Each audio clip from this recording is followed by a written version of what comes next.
Bonjour à toutes et à tous, c'est François et je suis ravi de t'accueillir pour ce nouveau podcast Café Trailer, le podcast qui échange avec des trailers qui vivent leur passion à 200%.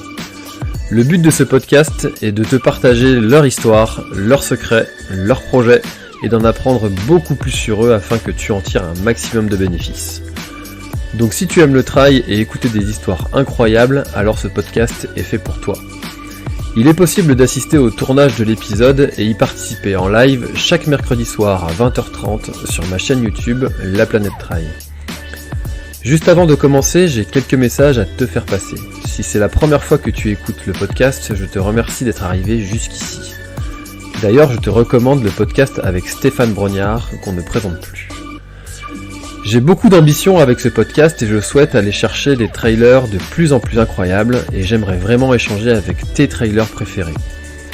Sache que l'un des meilleurs moyens pour de les convaincre de participer, c'est notamment de leur montrer que vous êtes nombreux à adorer le podcast sur les réseaux sociaux et sur les notes iTunes. Donc si ce n'est pas encore fait, tu peux aller mettre une note sur Apple Podcast ou iTunes, c'est vraiment ce qui m'aide le plus à inciter des trailers connus à venir témoigner. Si tu écoutes plutôt sur Spotify, tu peux très facilement le partager en story sur Instagram, tag-moi et je te repartagerai. J'en profite donc pour rappeler le nom de mon compte Instagram, c'est @laplanètetrail, suis-le et tu y retrouveras entre autres les coulisses du podcast. C'est aussi un excellent moyen de me faire tes retours et de me suggérer des invités. Enfin, j'ai aussi écrit un livre, Comment choisir ses chaussures de trail, que tu peux télécharger gratuitement sur mon site planettrail.com dans l'espace boutique. Maintenant, place à mon invité du jour. Bonsoir à tous, bonsoir Sissi, merci beaucoup d'avoir accepté mon invitation pour cette émission du mercredi soir. Tu es la première femme que je reçois dans l'émission, et donc c'est un grand honneur pour moi de te recevoir parce que quand j'ai fait un petit sondage pour savoir qui les gens voulaient voir dans mon émission, tu es apparue comme étant une des premières à être nommée, donc c'est vraiment un grand plaisir que tu aies accepté cette invitation. Comment vas-tu ? Eh ben, écoute, enchantée François, merci pour cet accueil. Je vais très bien,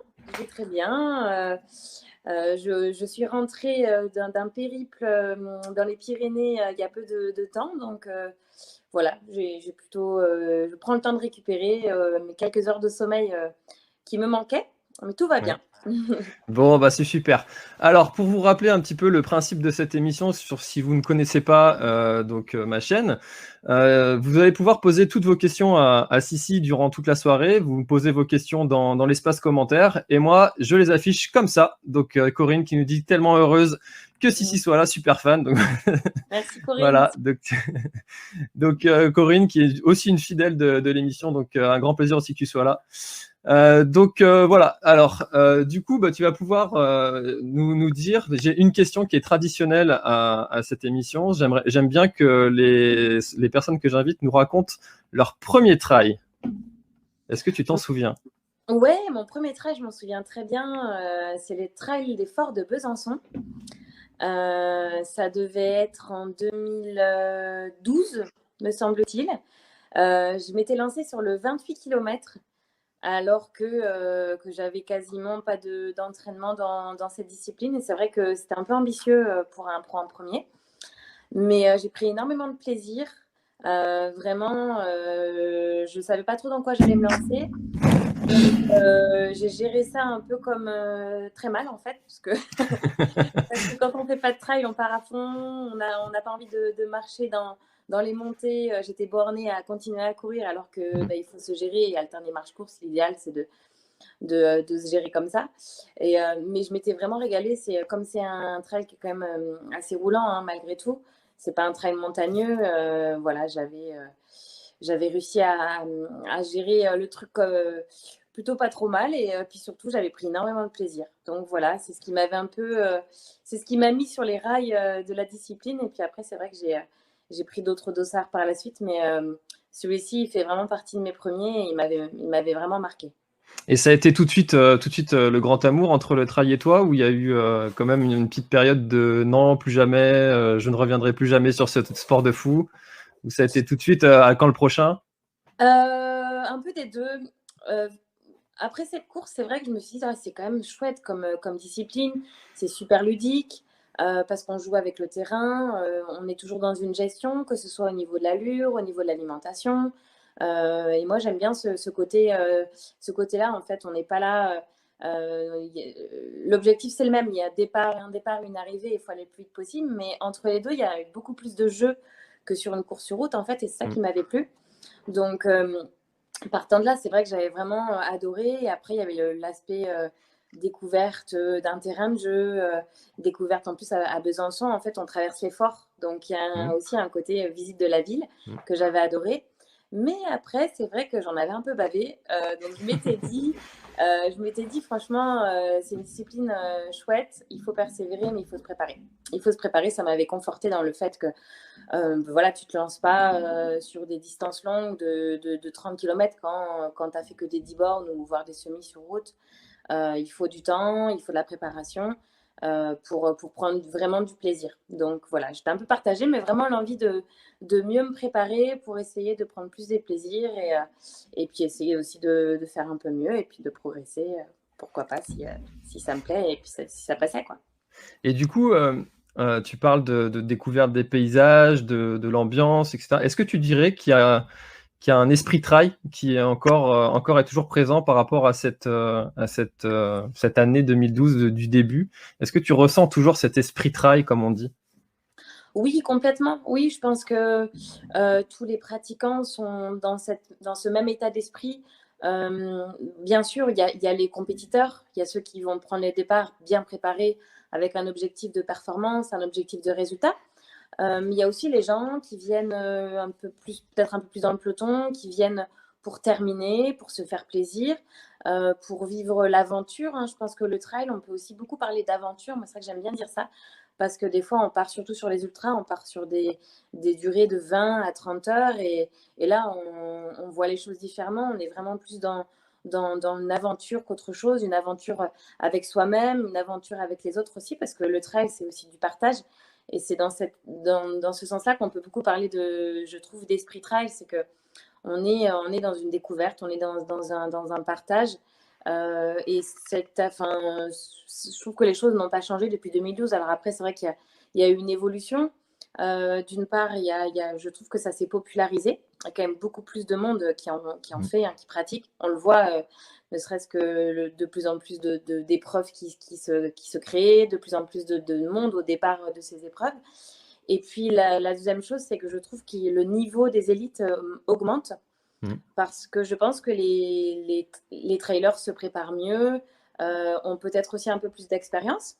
Et le corps est une belle machine qui apprend et qui enregistre. Et le corps a une bonne mémoire. Et c'est vrai que je pense que plus on avance dans la pratique et plus on sent qu'on est performant et on progresse. Donc voilà, je trouve qu'il y a ces deux tendances en fait. Le fait qu'il y ait plus de monde, ça se popularise dans le peloton. Et puis les élites, voilà, le niveau il est aujourd'hui très impressionnant. On voit aujourd'hui sur des ultras des tirages de bourre sur des sprints en fin de course. Moi, j'ai déjà j'ai déjà fait des sprints sur des courses de 7-8 heures, alors qu'avant, c'est vrai que les écarts étaient un peu plus importants, en fait. Donc, moi, j'ai remarqué ça.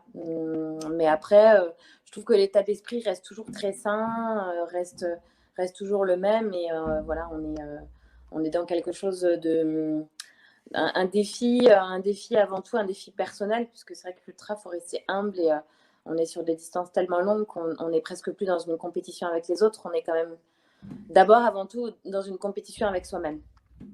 Alors, je crois que c'est chez Bart de Extraterrien que je nomme, je crois, à chaque émission que je fais, parce que j'adore beaucoup son travail et je vais le recevoir aussi ici. Que tu disais que avant le trail, c'était un autre sport que les gens faisaient après être passés sur la route, et que maintenant, en fait, c'était vraiment presque un premier sport. Il y avait beaucoup d'élites qui ont autour de 20 ans. Et je crois que c'est chez lui que tu disais ça. Ouais, exactement. C'est vrai que moi, j'ai souvenir, du coup, quand j'ai commencé, un peu de cette image qu'avaient les routards, en fait, du trail. C'était un peu... Après, c'était un peu de la taquinerie, mais c'est vrai que les allures sont un peu moins rapides. C'est normal, puisqu'on a un terrain qui est un peu différent. Mais c'est vrai que je trouve qu'on avait un peu cette image de... voilà, le trailer, quand il arrive à performer sur route... il va se faire plaisir, il va s'amuser sur le trail. Ça faisait un peu plus randonneur, entre guillemets, voilà, aujourd'hui, la discipline s'est professionnalisée aussi. Il y a plus d'athlètes qui en vivent, il y a plus de partenaires aussi. Et puis, il y a un championnat du monde, il y a un championnat de France, ça s'est structuré aussi au niveau des fédérations. Donc, je pense que ça a fait son chemin. Mais ouais, au début, moi, c'est comme ça que je le percevais, en tout cas. Peut-être parce que je venais de la route aussi, et de la piste, et de l'athlétisme. Et du coup, c'est un petit peu l'image qu'il en ressortait. Mais je pense que ça a évolué quand même dans les têtes de chacun. Et aujourd'hui, on voit très bien qu'il y a des trailers élites qui sont aussi compétents sur marathon, qui font des sacrées performances aussi sur route. Donc, ça veut dire que voilà, on peut être polyvalent et on ne fait pas du trail parce qu'on est bon à rien, en fait. Loin de là. Pour certains, Ouais. tu disais qu'il y avait de plus en plus d'athlètes élites qui pouvaient en vivre du trail. Selon toi, maintenant, en 2020, quelle est la meilleure façon pour vivre du trail qu'un athlète, élite ou pas, comment est-ce qu'il devrait s'y prendre selon toi? Alors, d'en vivre à 100%, d'en faire une activité professionnelle, c'est très compliqué. Il y a très peu d'athlètes en France qui en vivent complètement. Bon, je pense qu'ils se comptent sur les doigts d'une main, hein. Aujourd'hui, il y a très peu d'argent sur les courses. C'est pas comme en marathon où les premiers remportent un gros chèque. Sur trail, ça met du beurre dans les épinards, hein. C'est des fois des petites primes très sympas. Après, c'est vrai que c'est aussi des primes qui peuvent venir des partenaires. C'est chaque athlète qui négocie avec ses partenaires à l'année, pour certains qui arrivent à avoir un petit financier. Mais en vivre, c'est très, très compliqué d'en vivre. On peut déjà pratiquer sans que ça nous coûte de l'argent et c'est déjà extraordinaire puisque les partenaires nous équipent et puis voilà, peuvent aussi nous aider pour nous déplacer sur les courses. Les organisateurs aussi invite aussi quelques coureurs élites. Donc, c'est déjà super de pouvoir pratiquer sans que ça coûte de l'argent.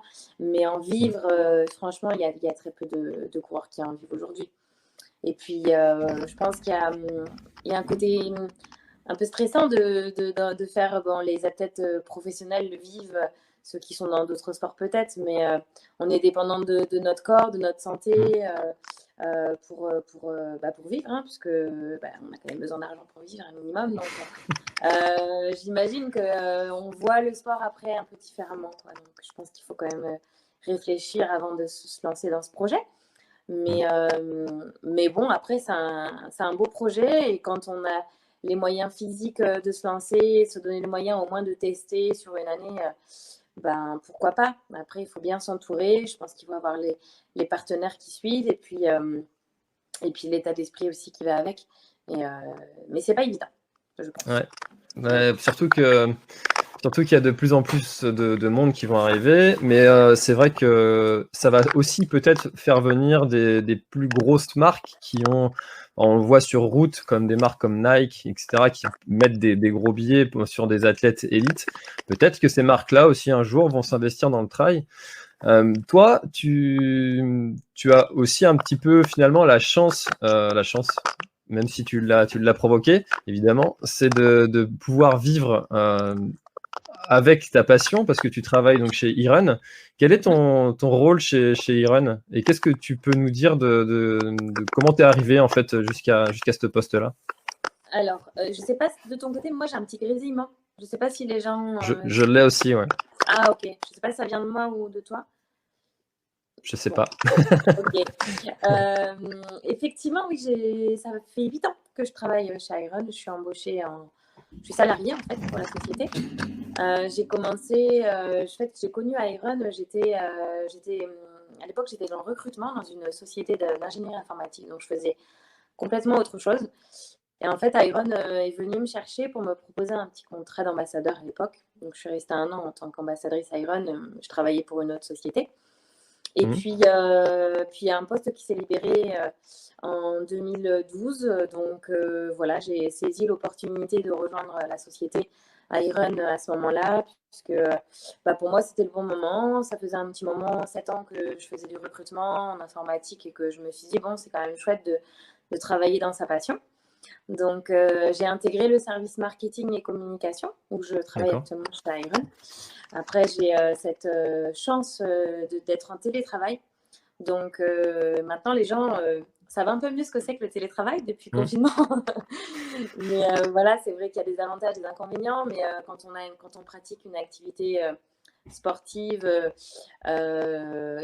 assez intense et que ça prend pas mal de temps, c'est vrai que c'est chouette parce que ça permet d'organiser ses journées. Voilà, je peux aller rouler 3 heures dans la journée, travailler, retravailler un peu le soir. Je peux faire mes sorties longues en semaine et puis travailler le samedi, par exemple. Donc, c'est vrai que ça, d'être en télétravail pour ça, c'est une.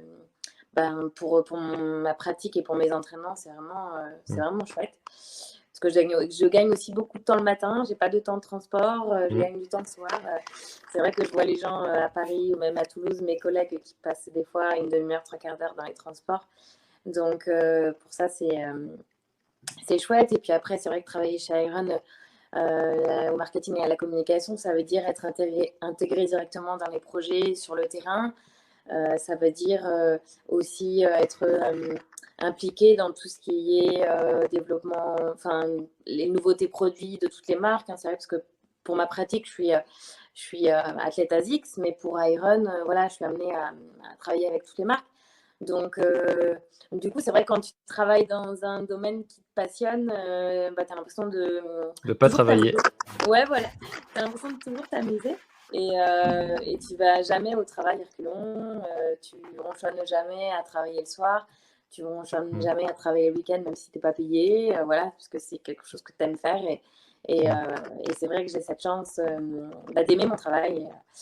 J'ai vraiment de la chance de tomber sur cette société et ce job à l'époque. Aujourd'hui, j'espère que ça va continuer encore longtemps.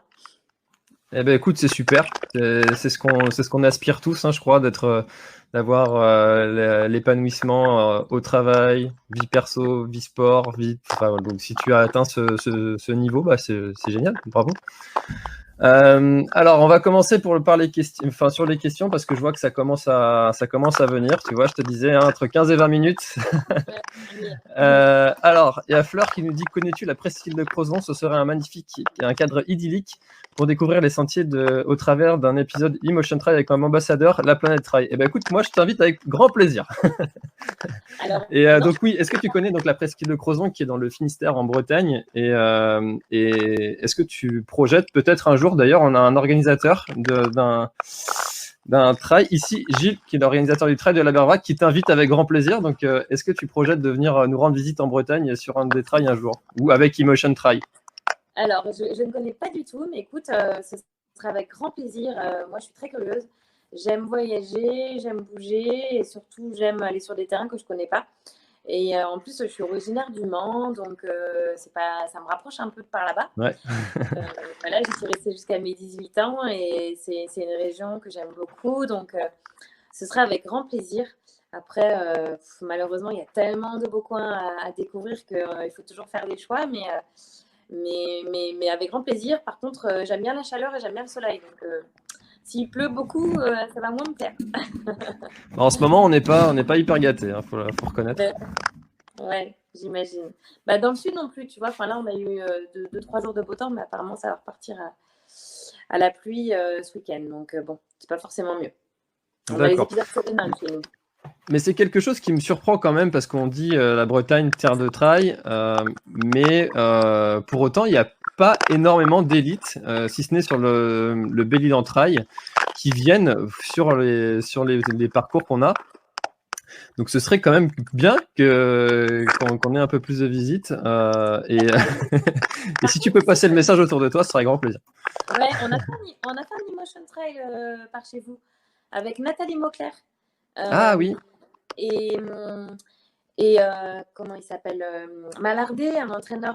Christophe Malardet. Christophe Malardet, voilà, qui donc entraîne pas mal d'athlètes. Oui. Qui a fait partie du team Salomon depuis un temps. Oui. Et on avait fait une petite rubrique avec lui. Et il y a un épisode avec Nathalie. Donc, si vous ne l'avez pas vu, je vous invite à aller le voir. Alors, à l'époque, c'était un peu différent. En fait, l'épisode était scindé en plusieurs rubriques. Donc, c'est vrai que c'est un autre format, mais vous allez voir des belles images de par chez vous. Voilà. C'était chouette. C'était un Alors, beau. tant qu'on est sur Emotion Try, dans le dernier Emotion Try, tu étais avec François Daen, où tu as participé à faire monter son vin. Ouais. Est-ce que tu peux nous raconter cette expérience qui a dû être sympa quand même, un petit peu originale avec François? Ouais. Alors, ça faisait un moment qu'on avait envie de faire un épisode avec François. François est très, très pris. Il a un agenda, je ne sais même pas comment il fait pour tout gérer, avec tous ses enfants et sa vie de famille et sa vie professionnelle et ses entraînements. Donc, on n'avait pas réussi encore à tourner avec lui. Et là, on s'est dit, bon, la période est peut-être un peu plus propice avec les courses qui s'annulent, les projets qui s'annulent. Effectivement, François a eu un petit créneau pour nous de 2 jours. Donc, il a fallu qu'on soit vraiment bon pour tourner et qu'on ne fasse pas de reprise et tout, parce qu'on n'avait pas énormément de temps, mais on est super content de ces 2 jours passés avec lui. Et en plus, François nous a amené son projet. En fait, c'est lui qui nous a proposé cette idée, puisqu'il avait ce projet depuis un moment et que là, pour lui, c'était aussi le bon moment de le mettre en pratique. Donc, quand il nous a proposé ça, on a trouvé l'idée super. On s'est dit ça peut faire un chouette reportage. Donc voilà, François nous a mis du vin sur le format, surtout moi, parce que les gars, ils avaient déjà les caméras à portée, donc on n'allait pas leur rajouter du vin. Mais moi, il m'a mis pas loin de 30 kilos quand même sur le dos. Ça faisait beaucoup. Mais c'était rigolo de jouer le jeu, de se prêter au défi.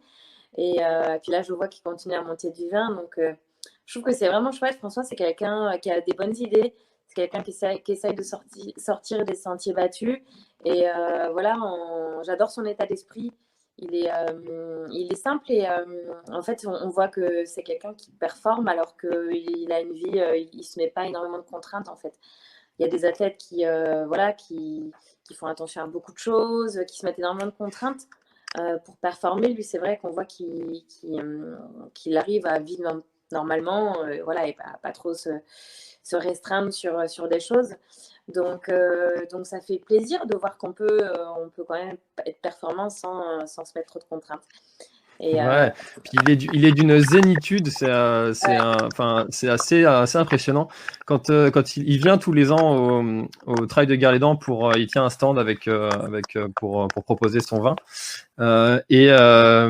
Alors ça, je l'ai jamais dit, mais je vais le dire. En fait, je voulais aller lui parler et j'osais pas. J'étais à 20 mètres du stand, c'est un peu en mode groupie qui voit un peu un idole et j'osais pas aller le voir et j'y suis quand même allé.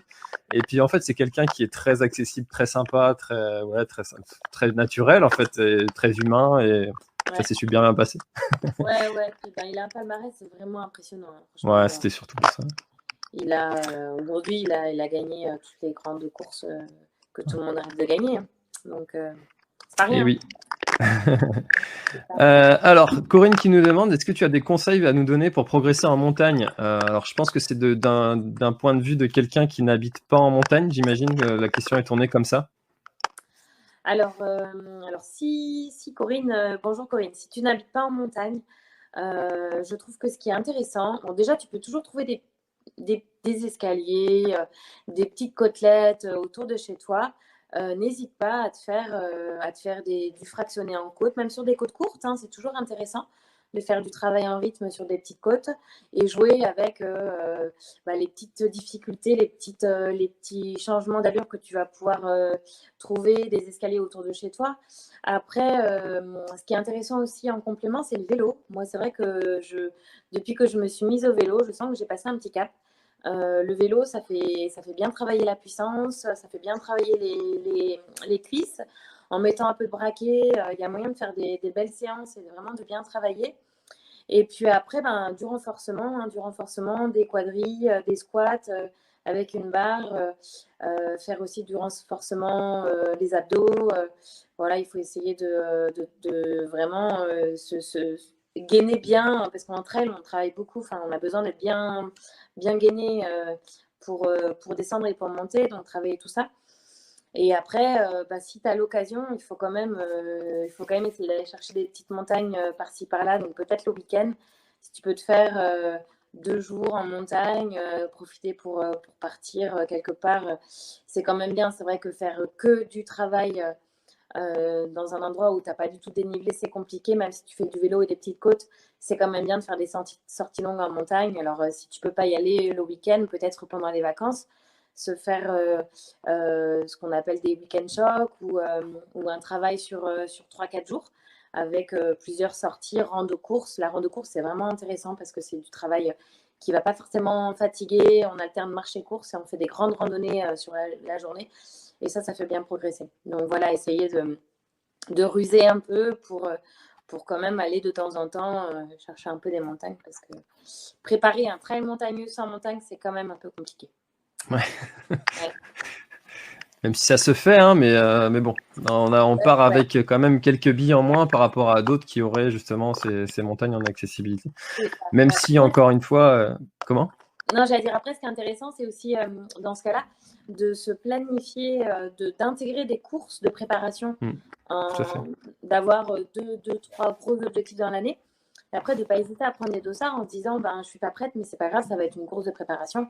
Mais au moins, voilà, d'avoir un endroit où on aura un peu dénivelé, un peu de technicité aussi, parce que c'est vrai qu'il faut aussi travailler les chevilles pour éviter les entorses. Et quand on est sur des terrains de jeu pas très techniques, il faut quand même aller chercher un peu de technicité pour habituer ses pieds. Donc, tout à fait. Merci pour ta réponse. Et du coup, ça me permet d'enchaîner sur la question de Manu qui... et c'est vrai que j'ai regardé un petit peu ton palmarès avant en préparant cette émission. Et c'est vrai que tu as quand même eu une sacrée belle augmentation. Est-ce que tu as dû faire des sacrifices un petit peu sur des choses ou qu'est-ce que tu as changé en fait dans ton organisation, dans ta vie pour arriver à ce niveau-là ? Alors, je me suis mieux entraînée, on va dire, déjà plus régulièrement. Je suis passée de 3-4 entraînements par semaine à 6 ou 7. Donc déjà, au niveau fréquence, je m'entraîne plus. Je m'entraîne mieux, on va dire, plus intelligemment. En mettant les séances au bon endroit, en essayant aussi de ne pas oublier la récup. Hein. C'est vrai que j'essaie de toujours me tenir à une journée de repos. On a tendance un peu à oublier que la récupération fait partie de l'entraînement et moi j'essaie vraiment de garder au moins une journée de repos dans la semaine. Le fait d'être en télétravail, je pense que je peux aussi, je laisse un peu moins d'énergie dans les transports, etc. Et je pense qu'au niveau stress, je suis un peu plus... mine de rien, ça rentre en ligne de compte aussi quand tu es dans un boulot stressant, avec du transport, etc., une vie de famille prenante. Je pense que tout ça, il y a des conséquences après. Donc, moi, c'est vrai que le fait d'être en télétravail, j'étais dans un environnement un peu plus propice. Et puis, je me suis installée sur Uzès. Le terrain de jeu était beaucoup plus aussi propice à pratiquer le trail running. Avant, j'étais à Toulouse. Mes entraînements, c'était le canal du Midi. C'était bord de Garonne. Donc, c'était des allers-retours tout plats. Et pareil, à l'époque, je pratiquais pas du trail running parce que le terrain ne s'y prêtait pas.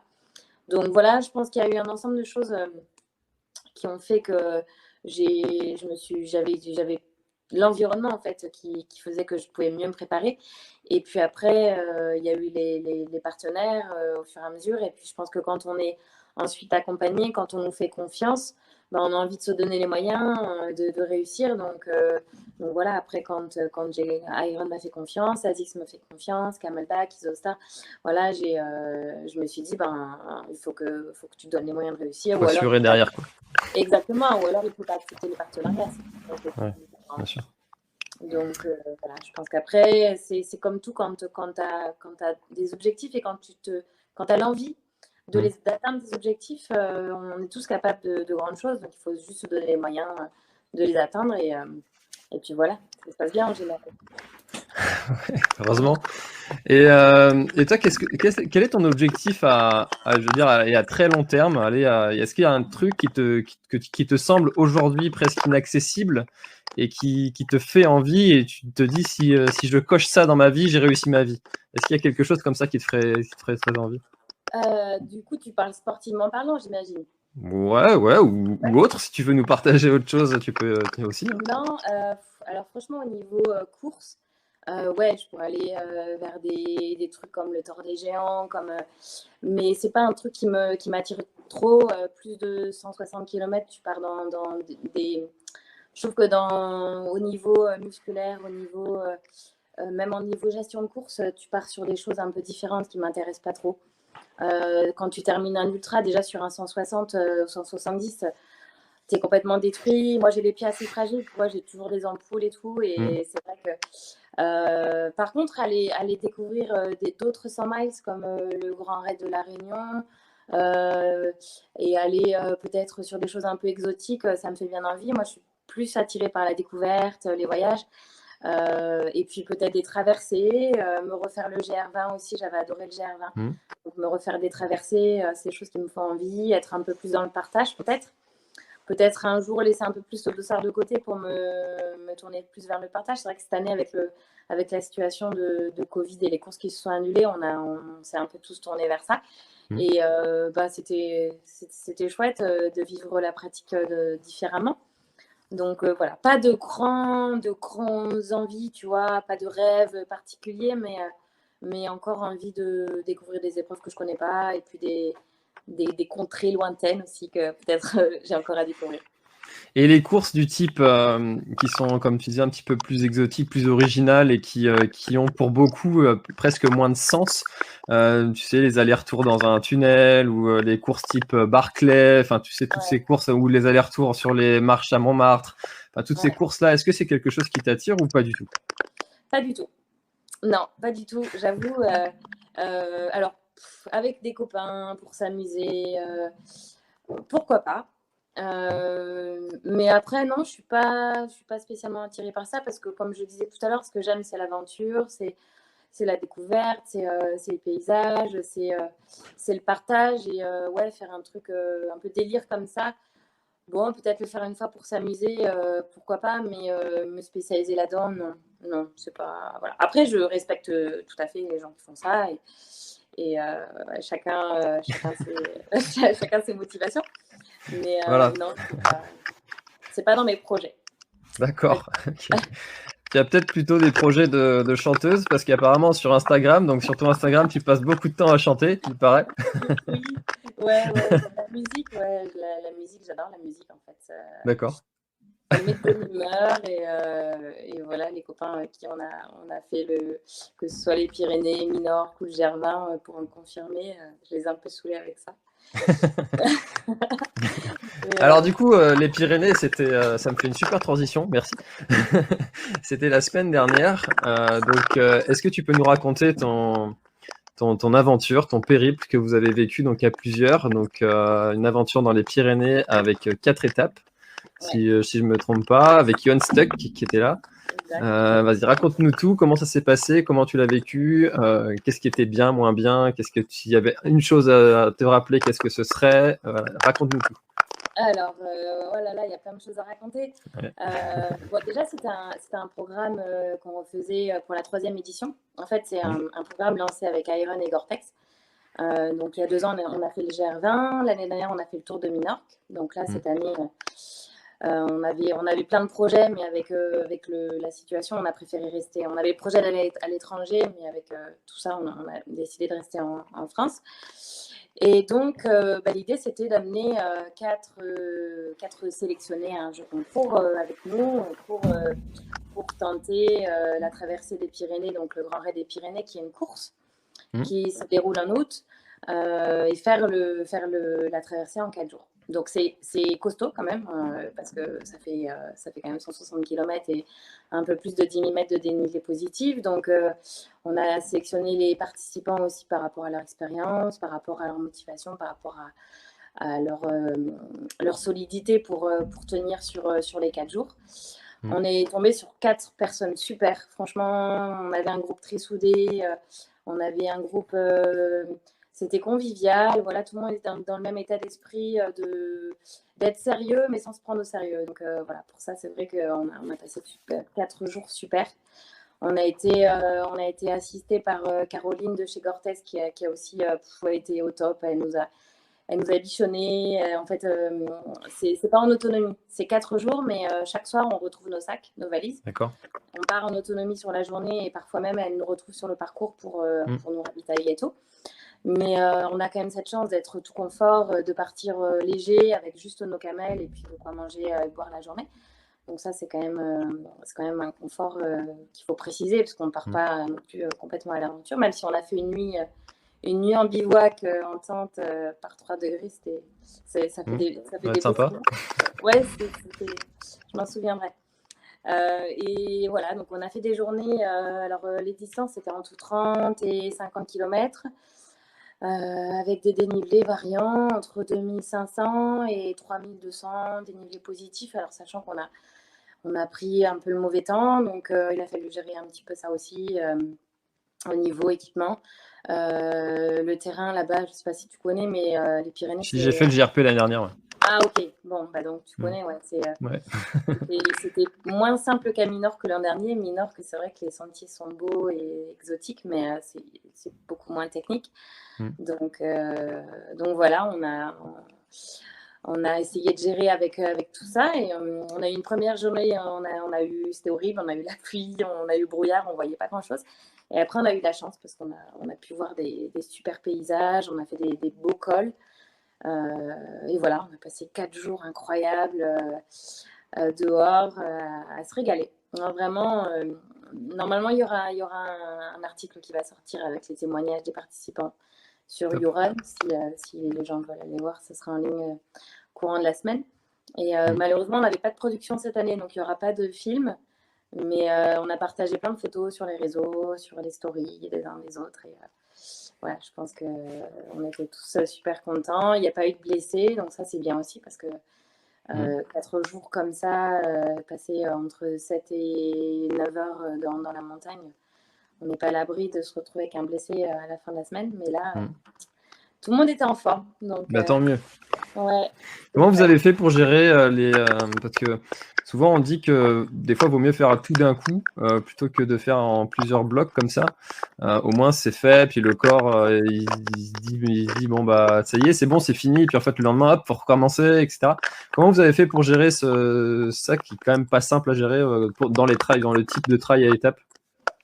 Alors ce qu'il faut savoir, c'est que le corps est impressionnant, voire bluffant.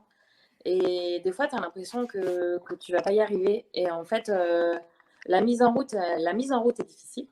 C'est vrai, le matin, tu te lèves, tu es un peu rouillé, tu as un peu moins envie. L'avantage, c'est qu'on est plusieurs, donc on se motive les uns les autres. Et puis, et en fait, je pense que aussi l'importance du cerveau, tu sais que tu vas partir pour 4 jours. Tu sais que en fait, tu as 4 jours à faire et tu fais pas un jour. C'est pas comme une course, tu fais un jour et après, c'est fini. Et je pense que le fait d'avoir conditionné ton cerveau à l'avance, se dire tu as 4 étapes, voilà, tu réfléchis pas, tu le fais, tu pars le matin. Ton corps, il n'est pas forcément, il est un peu rouillé au départ, mais ça se passe bien. Et franchement, parfois, on est surpris de la façon dont le corps peut se comporter. Et en fait, on était tous un peu dans la même situation. Le 4e jour, à la fin du 4e jour, on était presque mieux qu'au 3e jour parce que comme s'il y avait une adaptation du corps. Voilà, bon, on avait des courbatures, on avait bien sûr la fatigue. Ouais, en plus, voilà, le manque de sommeil, tu dors pas bien, tu t'alimentes aussi un peu, on mangeait toute la journée un peu n'importe quoi. Voilà, la petite bière à l'arrivée, donc on se faisait bien un petit peu de plaisir aussi. Donc au niveau alimentaire, on n'était pas irréprochable. Mais voilà, je pense que ça se gère. Et puis après, on essayait, après chaque étape, de prendre le temps de se masser un peu, de bien s'hydrater quand même si on prenait la petite bière à l'arrivée, on essayait de boire de l'eau aussi quand même. Ouais. Ça va pas être évident avec Johan, ça. Ah bah ouais, Johan, c'est pour ça qu'il était parti là. C'est un passionné. Johan, il nous coach pour les bières. Donc ouais, tout le monde l'a vécu. Je pense que ça faisait peur un peu à tout le monde. Et puis en fait, tu te rends compte que ça se fait. Ça se fait. Ouais. Et puis après, on allait aussi sur des allures. C'était pas la compète. Hein. On prenait le temps. Quand on était fatigué, on marchait. Quand il fallait s'arrêter, on s'arrêtait. Voilà, on n'avait pas de pression non plus de chrono. Donc, Ouais. Non, mais c'est tout à fait vrai ce que tu dis au niveau du conditionnement du cerveau, parce que je prends souvent le parallèle avec quand tu as l'habitude de faire des distances comme 50 km, par exemple, pour quelqu'un qui a l'habitude de faire ces distances-là. Pour autant, si tu as un copain qui vient un dimanche matin et puis qui te dit viens, on est parti pour 50 et que c'était pas prévu, ouais, bah, c'est pas sûr que tu y ailles, quoi. c'est ça, non, mais c'est Alors incroyable, que hein. si tu avais préparé ton truc, bon, bah allez, c'est parti. Ouais, et Tout à fait. exactement. C'est comme, tu sais, si tu fais une séance de fractionné, tu dis, ah, j'ai prévu 12 répètes, et je sais pas, tu as quelqu'un, tu as ton coach, tu as quelqu'un avec toi qui dit, allez, on en fait 15. Non, non, non, c'est pas possible, on n'en fera pas 15. Parce que voilà, moi, tu avais prévu d'en faire 12, tu fais 12 répètes et t'en feras pas plus, quoi. Et C'est c'est ça. vrai que c'est incroyable. Le cerveau, ben, on le voit sur les ultras, hein. Sur Mm. les ultras, la force du mental, c'est impressionnant. Tout à fait, tout à fait. Mais je pense que la puissance du mental va être encore plus présente à l'avenir avec, comme on disait au tout début, la professionnalisation, enfin, les performances qui vont s'améliorer. Au bout d'un moment, ça va se jouer de plus en plus avec des préparateurs mentaux qui vont justement aider les coureurs à dépasser en fait leur blocage psychologique et puis à Ouais. repousser en fait leurs limites. Tout à fait. Alors, je suis désolé parce que il y a vraiment beaucoup de questions dans l'espace commentaire et j'aimerais bien tout afficher, mais c'est un petit peu compliqué, donc je suis désolé à tous. Et donc c'est Greg qui nous met Super Aventure dans les Pyrénées. Qu'as-tu pensé de notre graine de championne corse, Julie? Alors, Julie, elle est impressionnante. Elle est impressionnante. Moi, elle m'a bluffée. Alors, je la connaissais pas. Après, je connais les Corses un peu. Je sais qu'en général, sur les terrains techniques, ils sont doués. Mais ouais, elle a rien lâché. Elle était super forte dans les descentes techniques. Un vrai petit chamois. Et puis, ouais, une endurance de fou. Elle a tout, en fait. Elle est polyvalente. Elle est rapide. Elle est endurante. Elle est agile. Donc, ouais, franchement, chapeau. Au Une top. belle rencontre. Sympa. Ouais. Ouais, ouais, d'ailleurs, on va peut-être se retrouver sur le trail du Cap Corse. S'il y a des Corses qui nous écoutent, il est fort possible que je vienne du côté de votre île pour la course du Cap Corse vers le 17 octobre. Elle m'en a Et ben parlé. voilà, l'appel Voilà. est lancé, vous viendrez encourager Sissi. Alors, il y a Julien qui nous demande si il y a une course qui t'a marqué et pourquoi. Ah ouais, il y a plein de courses qui m'ont marqué, mais il y en a une qui se démarque. C'est l'Ultra Fjord en Patagonie, une course que Hmm. j'ai faite en 2015. Bon, déjà, la Patagonie, c'est un environnement bon, très particulier. Des grands espaces, très peu d'habitants au mètre carré. Et la course pour moi, c'est pas. Bon, je termine deuxième, donc au niveau du résultat, elle s'est bien passée, mais au niveau du déroulement, ça a été beaucoup de stress, beaucoup d'angoisse. En fait, Hmm. c'est la première fois que je termine une course en me disant t'as failli y passer, quoi. Je me suis dit que j'allais y rester. Ah Euh, oui, à ce point-là. ouais, ouais, vraiment, je te promets,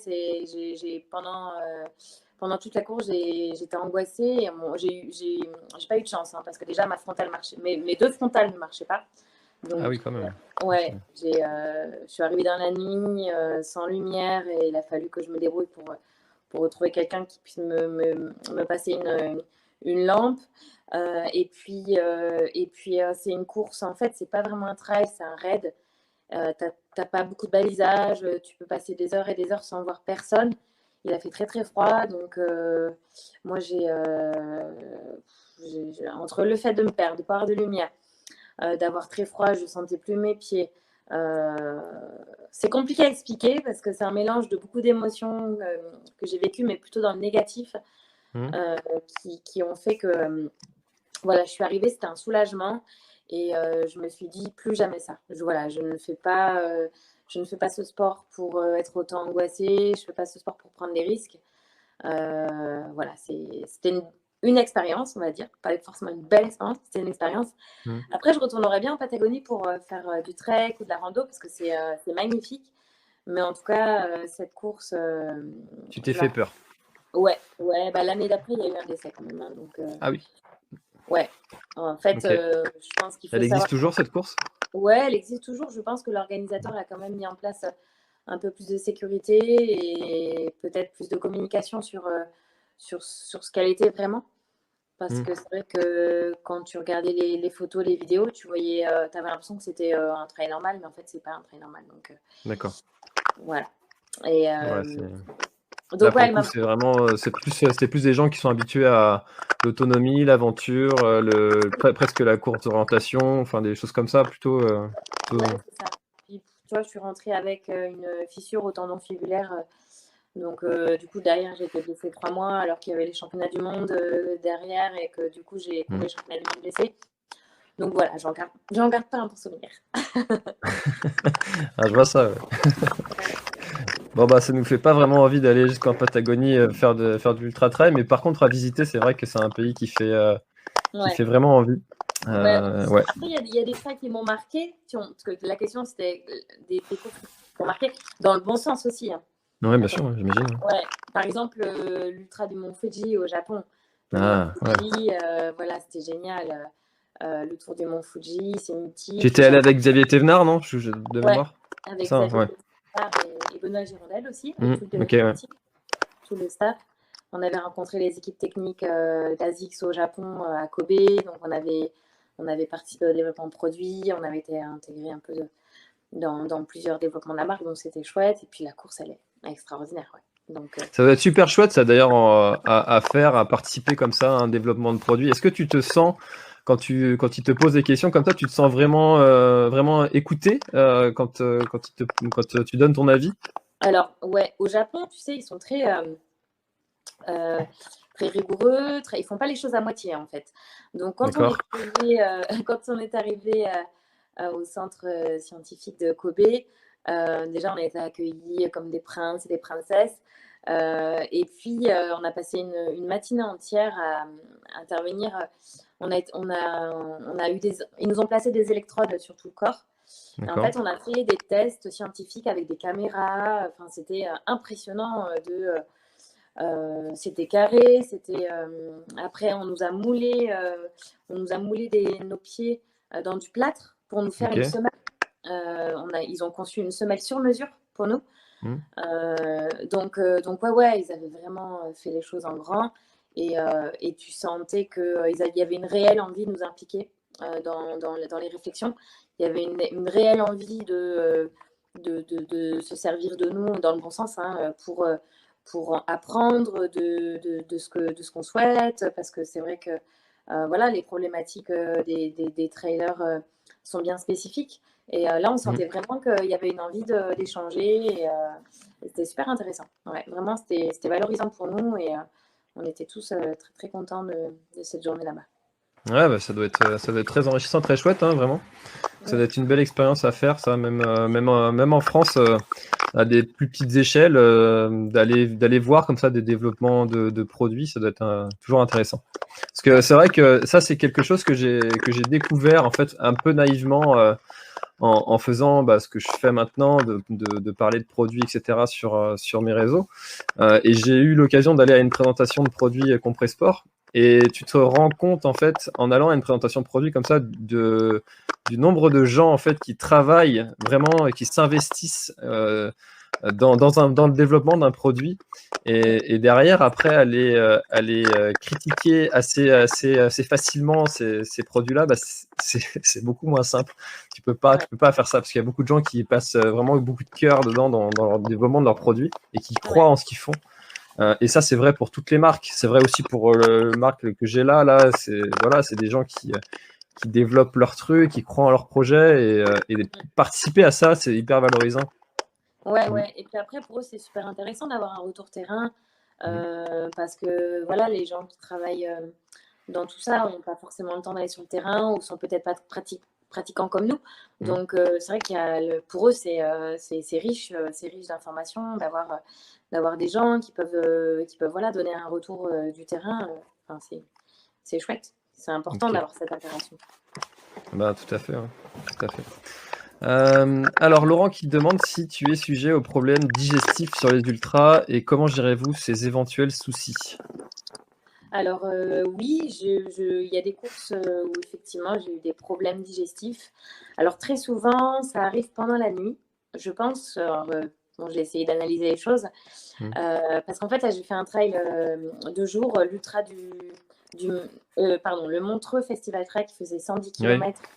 Voilà. Et en fait, c'était tout 2 jours. On est parti à 4 heures du matin et on est arrivé donc très tard dans la journée. Mais du coup, il n'y avait pas de nuit à passer et j'ai eu aucun problème digestif. Donc, j'ai l'impression, comme mes problèmes arrivent souvent dans la nuit, c'est tout simplement l'estomac n'est pas fait pour travailler la nuit. En général, la nuit, voilà, il dort. L'estomac est au repos. Le repos, ouais. Voilà, donc c'est vrai que pour le corps et pour l'estomac, c'est un peu particulier, je pense, de faire un effort à la nuit. Et puis après, il y a le froid aussi. Parfois, la nuit, il fait plus froid. Donc, une solution, en parlant un peu avec d'autres personnes aussi, c'est de se protéger le ventre, soit avec une couverture de survie, soit avec des chaufferettes, voilà, mettre un truc chaud sur le ventre ou vraiment bien se couvrir le ventre. Parce que souvent, ça peut avoir des effets d'avoir froid et froid au ventre. Voilà, j'ai essayé d'analyser un peu. C'est pas facile parce que je pense qu'en fonction de son état aussi au moment de la course, ça peut varier. Mais j'ai de la chance parce que j'ai pas été malade au point de devoir abandonner une course. Hein. C'est vrai que c'est des petits problèmes digestifs. Puis voilà, ça fait un peu mal au ventre. Et puis après, ça passe. Mais non, franchement, je suis pas trop gênée par ça, mais ça peut m'arriver. Je pense vraiment que c'est le fait de courir la nuit et le fait de prendre un peu froid de temps en temps. D'accord. Et après, Est-ce que voilà. t'as déjà abandonné un trail autre que pour une raison de blessure? Eh ben non. Non, c'est ce que je dis toujours. C'est vrai j'ai un peu cette image d'aller jusqu'au bout malgré tout. Non, je déteste abandonner. Vraiment, je préfère aller au bout tant que je suis encore debout et que mes jambes me portent. Je me dis, bah voilà, t'as pas de raison d'abandonner, t'as mal, mais la douleur, c'est un signal de ton corps. Et si t'as mal, c'est que tu l'as cherché aussi. Si tu veux pas avoir mal, bah, tu fais pas d'ultra. Donc, c'est un peu comme ça que je réfléchis. Les rares fois où j'ai abandonné, j'ai fini à l'hôpital. Donc, Ah oui. je me suis cassé un pouce, je me suis fait des chevilles, des entorses graves. Voilà, mais sinon, abandon juste parce que j'avais pas envie, non, c'est jamais arrivé. Eh ben, je te souhaite que ça ne t'arrive jamais parce que c'est toujours un peu difficile de s'en remettre. Après, on s'en veut. Après, derrière, enfin, du moins, c'est ce que beaucoup disent, que le lendemain, c'est difficile à avouer. Ouais, c'est ça. Et je pense que justement, avant d'abandonner, il faut penser à ça. Il faut se dire, attends, si j'abandonne, demain, je vais m'en vouloir. Et si Bien sûr. j'abandonne, non, je vais pas baisser les bras. À la limite, il faut se poser 5 minutes et puis prendre le temps de récupérer, d'analyser. Et puis après, enfin, pas trop se poser trop longtemps non plus, parce que quand on se pose trop longtemps, on se pose trop de questions aussi. Donc, c'est pas bon. Comme je dis, tant que les barrières sont pas passées et que vous n'êtes pas blessé, il n'y a aucune raison d'abandonner. Exactement. On sait que ça va souffrir, on sait que ça va revenir. C'est contre-intuitif, mais la forme va revenir. Donc, il n'y a aucune raison d'abandonner. Ouais, c'est vrai. Corinne encore qui nous demande quand est-ce que tu as prévu le prochain Emotion Trail? Alors, il y en a un prochain qui va sortir bientôt, qu'on a tourné cet été. Il devrait sortir là, en octobre, début octobre. Dans sa nouvelle formule, puisqu'on a lancé un nouveau concept, je ne sais pas si tu as vu, avec Souleymane Sissoko, un boxeur. Ça s'appelle Emotion Try, TRY. Ouais.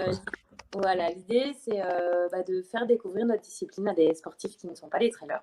Donc voilà, on a lancé ce programme un petit peu différent. Mais après, on avait prévu de tourner un autre long de 50 minutes à La Réunion, en fait, à l'occasion de la Diagonale des Fous. Malheureusement, elle a été annulée. Donc, on va revoir un peu nos projets. Il y en a un autre qui va être tourné avant la fin de l'année, mais pour l'instant, c'est encore un peu en suspens. Il y a un point d'interrogation. Donc, on réfléchit sur le concept. Mais oui, Corinne, c'est prévu.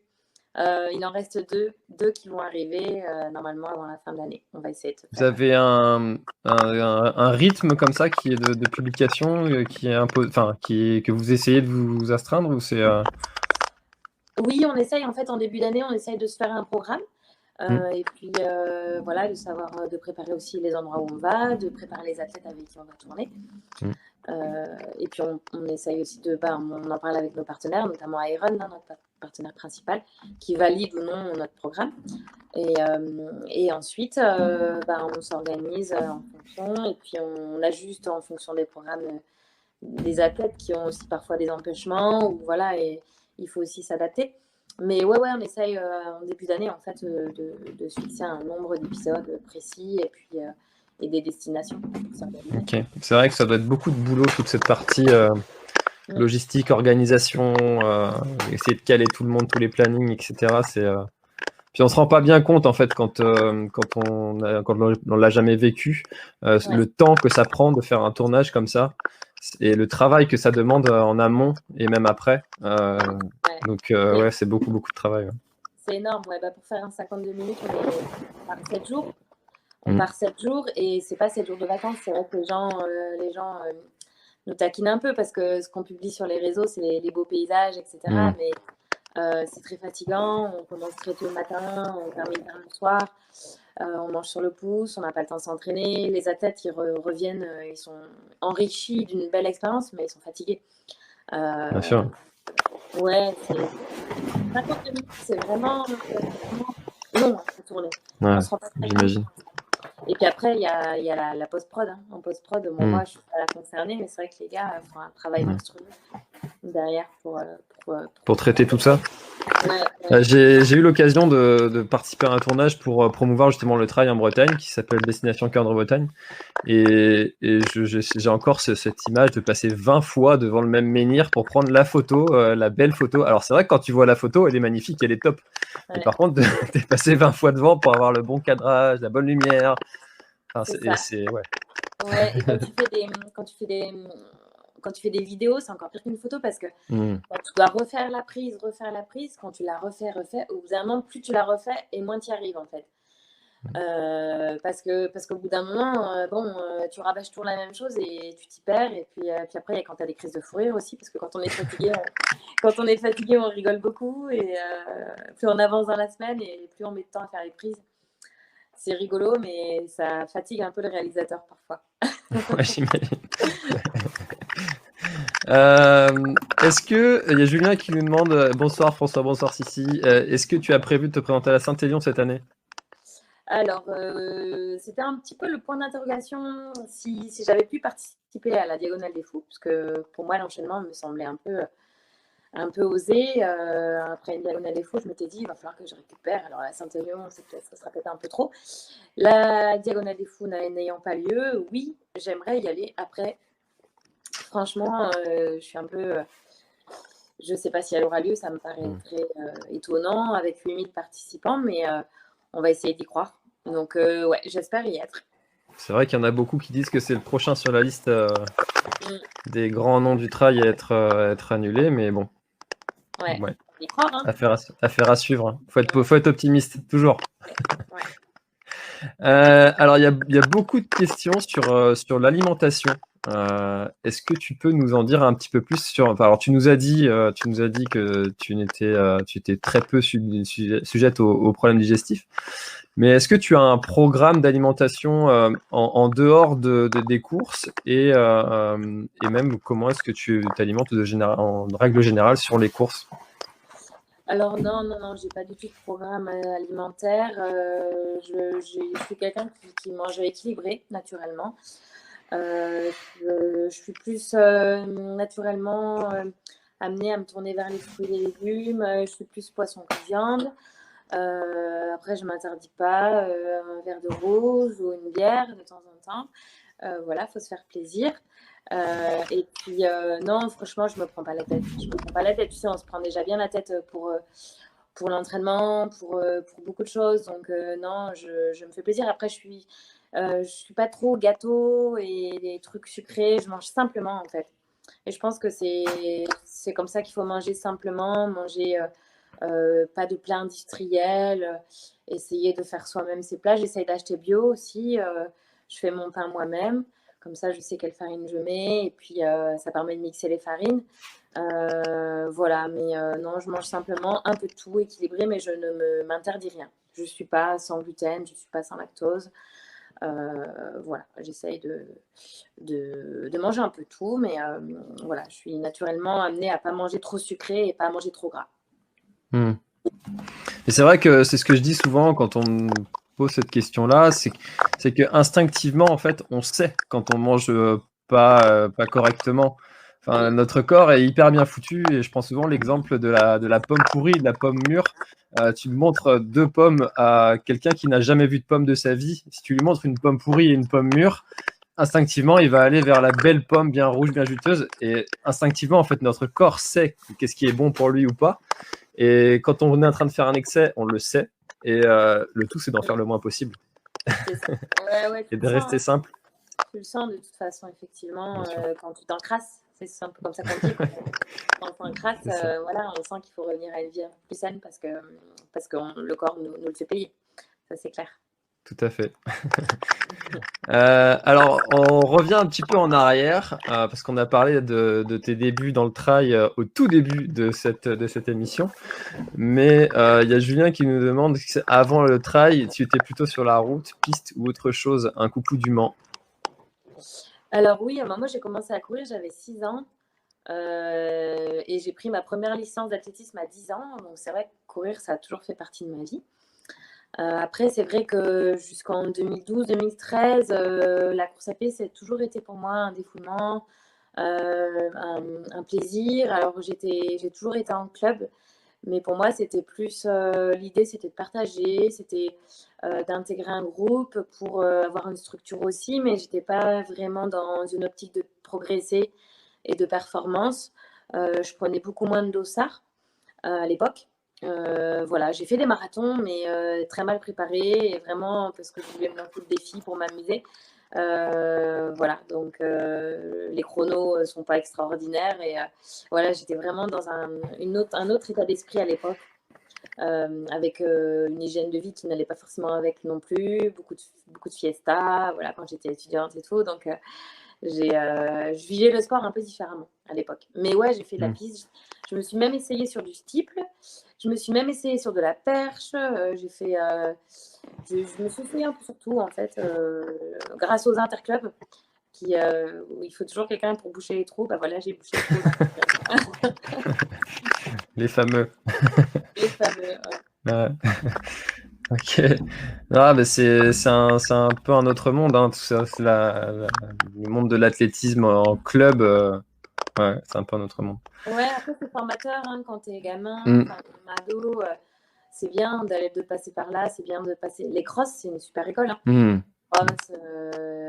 Moi, j'encourage tous les jeunes voilà, à commencer par ce type d'épreuve.